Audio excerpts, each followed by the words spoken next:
ദൈവനാമത്തിന് മഹത്വമുണ്ടായിരിക്കട്ടെ. മാവേലിക്കര മാർത്തോമ ഇടവകയുടെ യുവജന സഖ്യത്തിന്റെ ഭാഗമായി 2024 നടക്കുന്ന ക്രിസ്മസിന്റെ ധ്യാന പരിപാടിയുടെ ഭാഗമായി ഈ ദിവസം എനിക്ക് ഇങ്ങനൊരു അവസരം കിട്ടിയ ദൈവത്തിന് സ്തുതിക്കുന്നു. ക്രിസ്മസ് ലോകത്തിന്റെ ഉത്സവവും സന്തോഷത്തിന്റെ പെരുന്നാളുമാണ്. ക്രിസ്മസ് ഒത്തുചേരലിന്റെയും പങ്കുവെപ്പിന്റെയും അനുഭവമാണ്. ദൈവം തന്റെ പുത്രനെ ലോകത്തെ രക്ഷകനായി നൽകി. ഒന്നാമത്തെ ചിന്തയ്ക്കായി ദൈവസ്നേഹത്തിന്റെ ആഘോഷമാണ് ക്രിസ്മസ്. വിശുദ്ധ യോഹന്നാൻ എഴുതിയ സുവിശേഷം 1-ാം അധ്യായം 14-ാം വചനം. യോഹന്നാൻ എഴുതിയ സുവിശേഷം 1-ാം അധ്യായം 14-ാം വചനം. ജഡമായി തീർന്നു, കൃപയും സത്യവും നിറഞ്ഞവനായി നമ്മുടെ ഇടയിൽ പാർത്തു. പിതാവായ ദൈവം പരിമിതികളില്ലാതെ നമ്മെ സ്നേഹിച്ചതുകൊണ്ടാണ് തന്റെ ഏകജാതനായ പുത്രനെ ലോകത്തിലേക്ക് അയച്ചത്. വലിയവനായ ദൈവത്തിന് മനുഷ്യനായി ജനിക്കാമെങ്കിൽ മനുഷ്യനായി ജീവിച്ച നമുക്ക് നല്ല മനുഷ്യനായി ജീവിക്കാം. അപ്പോൾ നമുക്ക് ദൈവസ്നേഹത്തിന്റെ ആഘോഷമായി മാറും.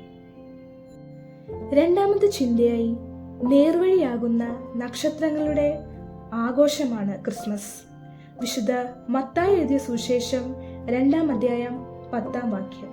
വിശുദ്ധ മത്തായി എഴുതിയ സുവിശേഷം 2-ാം അധ്യായം 10-ാം വാക്യം. നക്ഷത്രം കണ്ടുകൊണ്ട് അവർ അത്യന്തം സന്തോഷിച്ചു. നക്ഷത്രം ഒരു വഴികാട്ടിയും പ്രതീക്ഷയുമാണ്. ക്രിസ്മസ് ആകുന്ന നക്ഷത്രം വെളിച്ചവും പ്രതീക്ഷയും നൽകുന്നു. നന്മയിലേക്കുള്ള വഴി കാട്ടുന്ന നക്ഷത്രമാകാൻ നമുക്ക് കഴിയണം. മൂന്നാമതായി സർവസൃഷ്ടിയുടെ മഹാസന്തോഷത്തിന്റെ ആഘോഷമാണ് ക്രിസ്മസ്. വിശുദ്ധ ലൂക്കോസ് എഴുതിയ സുവിശേഷം 2-ാം അധ്യായം 10 മുതൽ 11 വരെയുള്ള വാക്യങ്ങൾ. ലൂക്കോസ് എഴുതിയ സുവിശേഷം 2-ാം അധ്യായം 10-11 വാക്യങ്ങൾ.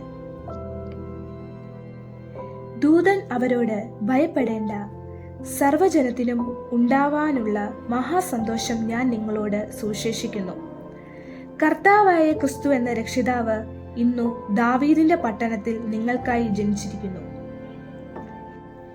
ഈ വലിയ സന്തോഷ വർത്തമാനം ദൂതന്മാർ ആദ്യം അറിയിച്ചത് ആട്ടിടയന്മാരോടാണ്. രക്ഷകനായ ക്രിസ്തുവിന്റെ സാന്നിധ്യം നമുക്ക് സന്തോഷം തരുന്നതാണ്. നമുക്ക് ആനന്ദം ക്രിസ്തുവിലൂടെ അനുഭവിക്കാം. ക്രിസ്മസിന്റെ ദൂത് സന്തോഷവും സമാധാനവുമാണ്. നമുക്ക് സന്തോഷിക്കാൻ വകയുണ്ട്. കാരണം നമുക്ക് ഒരു രക്ഷകനെ ലഭിച്ചു. ക്രിസ്തുവിനെ കണ്ടെത്തുന്നവർക്ക് സമാധാനം ലഭിക്കും. സന്തോഷവും സമാധാനവും ഇല്ലാതെ നമുക്കാർക്കും ഈ ഭൂമിയിൽ ജീവിക്കാൻ സാധിക്കില്ല.